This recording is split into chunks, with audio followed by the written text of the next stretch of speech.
এই মেয়ে, একবারে ফোন ধরা যায় না নাকি? কত বলবো? হুম সিয়া জান, সিয়া, হুম আর ইউ ওকে?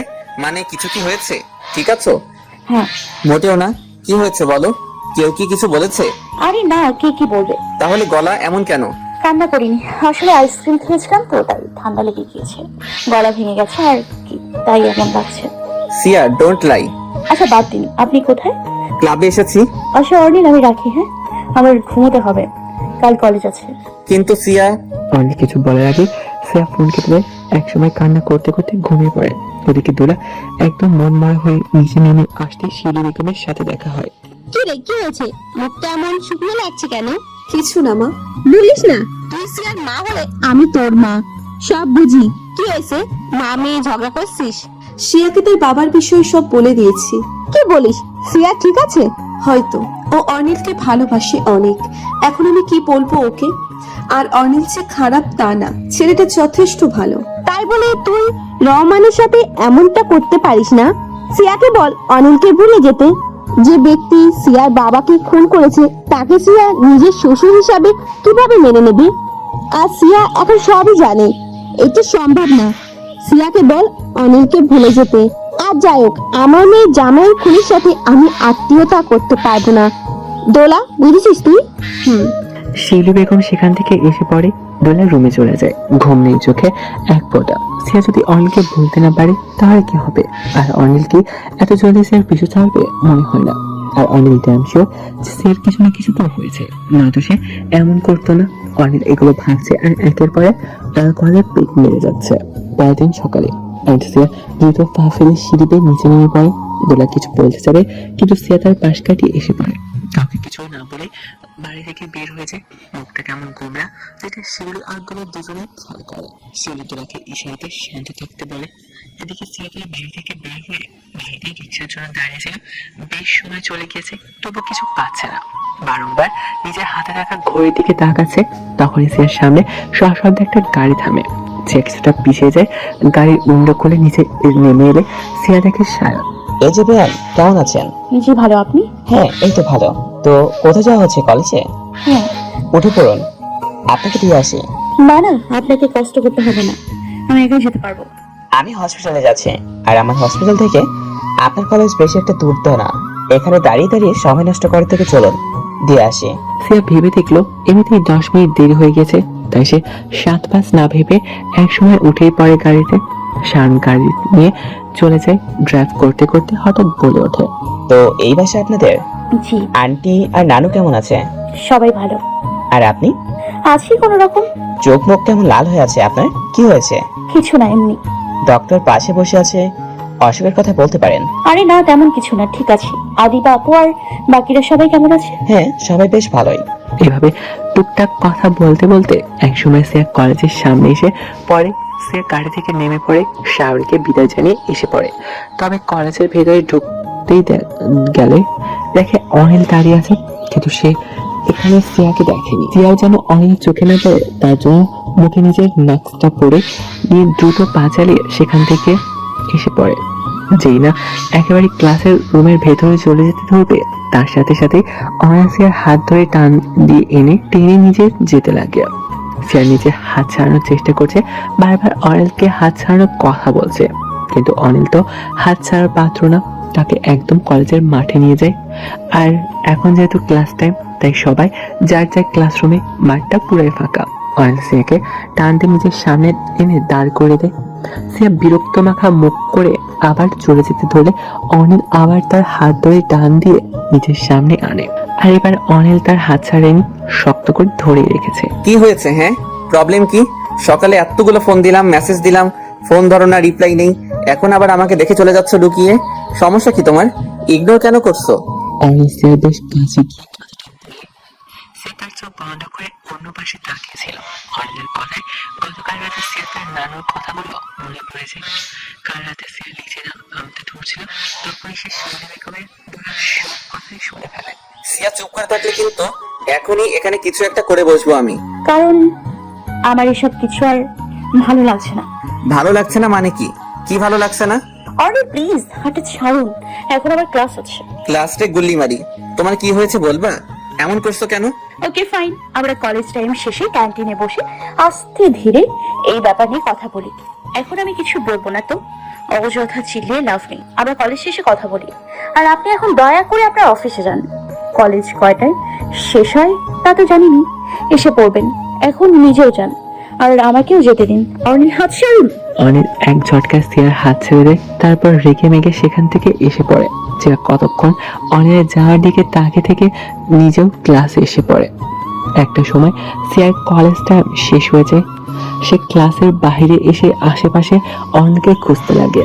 যদি কোথাও থেকে থাকে তো সিয়া আশেপাশে তাকাতাকি করছিল, তখনই তার ফোনে মেসেজ আসে। মেসেজের শব্দে ফোনের দিকে তাকে দেখে অনিলের মেসেজ। সে ক্যান্টিনে আছে। সে সেখানে চলে যায়। অনিল একটা কর্নারের টেবিলে বসে কোল্ড কফিতে চুমুক দিচ্ছিল। কারো আসার শব্দতে পিছনে করে তাকে দেখে সিয়া ভেতরে আসছে। সিয়া এসে টেবিলে অনিলের সামনে বসে পড়ে, চোখে নিচে নামিয়ে রেখেছে।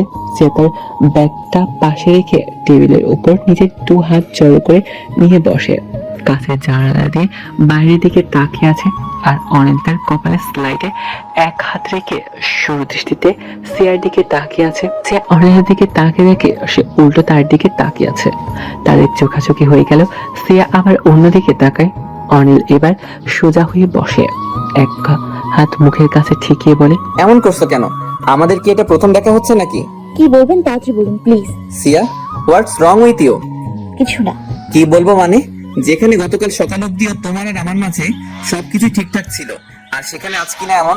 সিয়া দেখো, আমার রাগ নেই, সহজে উঠে না, বাট ট্রাস্ট মি, যদি একবার আমার রাগ উঠে যায় তাহলে কি থেকে কি করে বসবো তা আমি নিজেও জানি না। আমি আশেপাশের কিচ্ছু মানবো না, কিন্তু বলে দিলাম। সিয়া অনিলের কথায় ভরকে যায়। আসলে অনিলের মাথা একেবারে গরম হয়ে গেলে পরে বিপাকে পড়তে হবে তাকে। তাই সিয়া এবার একটু ছাড় দেয়। আচ্ছা কুল ডাউন, এত রাগ হওয়ার কিছুই নেই। এই কিছুই নেই মানে কি? হ্যাঁ, তুই আমার সাথে কাল রাত থেকে ঠিকভাবে কথা বলিস না, মেসেজের রিপ্লাই দিস না, দেখা করতে বললে এড়িয়ে যাস। কি মনে হয় আমাকে? Arnil, behave yourself. Siya, clearly বলো আমাকে। কিছু না অর্নিল, কিছু না। আপনি কেন বুঝতে পারছেন না? কিছু হয়নি। আমার শুধু এখন ভালো লাগছে না, তাই কথা বলিনি। মানুষের মন মাইন্ড সবসময় একরকম থাকে না, আবার জাস্ট ভালো ঠেকছে না তাই এরকম করেছি। আপনি তো শুধু রাগ ছাড়ছেন আমার উপর। এক্সাম কবে তোমার? কবে আর? আগামীকাল থেকে। আজ রুটিনও দিয়ে দিয়েছে। ও আচ্ছা। আমাকে দয়া করে এখন বাসায় যেতে দিন প্লিজ। কাল থেকে আমার ফাইনাল এক্সাম শুরু। যদিও খুব বেশি একটা এক্সাম না, তবুও আমার পড়তে হবে। আমি যাই। আমি দিয়ে আসছি। কোনো দরকার নেই। কি বললি? না মানে চলো।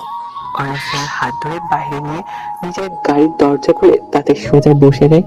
সিয়াও আর কিছু না বলে গাড়িতে উঠে বসে পড়ে। বেশ কিছুক্ষণ পর সিয়ার বাসার সামনে গাড়ি থামতেই সিয়া দ্রুত বেগে গাড়ি থেকে নেমে বাইরে চলে যায়।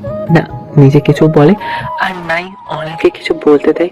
অনিলও গাড়ি টান দিয়ে এসে পড়ে সেখান থেকে। এর পরের দিন থেকে সিয়ার এক্সাম শুরু হয়। সিয়া এখন শুধু বাড়ি থেকে কলেজ যায় আর কলেজ থেকে বাড়ি। অনিলের ফোন বেশি একটা ধরে না, মেসেজ ব্লক করে রেখেছে, মেসেঞ্জারে ব্লক করে দিয়েছে। কলেজ থেকে বাসায় এসে এক প্রকার পালিয়ে আসে যেন অনেক চোখে না পড়ে। এভাবে দেখতে দেখতে চলে গেল প্রায় এক সপ্তাহ। সিয়ার এক্সামও শেষ, হয়তো কিছুদিনের মাঝেই রেজাল্টও দিয়ে দিবে। সিয়া এতদিনে খুব পালিয়ে পালিয়ে ঘুরছে অনিলের কাছ থেকে। অনিল এক প্রকার হাঁপিয়ে উঠেছে সিয়ার সাথে দেখা এন্ড কথা বলার ট্রাই করতে করতে, কিন্তু শিগুড়ে বালি। অনিল যতই সিয়ার সাথে দেখা বা কথা বলতে চায়, সিয়া যেন তত দূরে দূরে পালিয়ে বেড়ায়।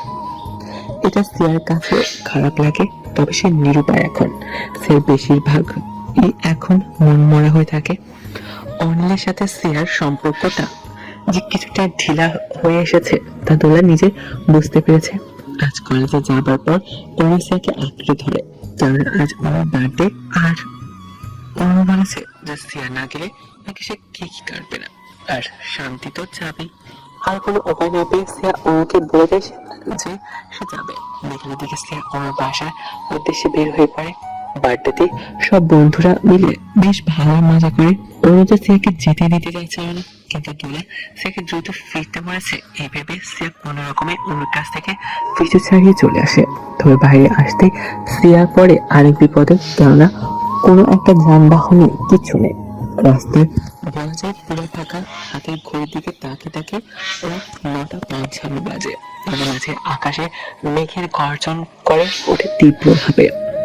সিয়া তার 2 হাত দিয়ে কান চেপে ধরে। এখানে দাঁড়িয়ে থাকলে সারা রাতও গাড়ি খুঁজে পাবে না এই ভেবে সিয়া পা বাড়ায়।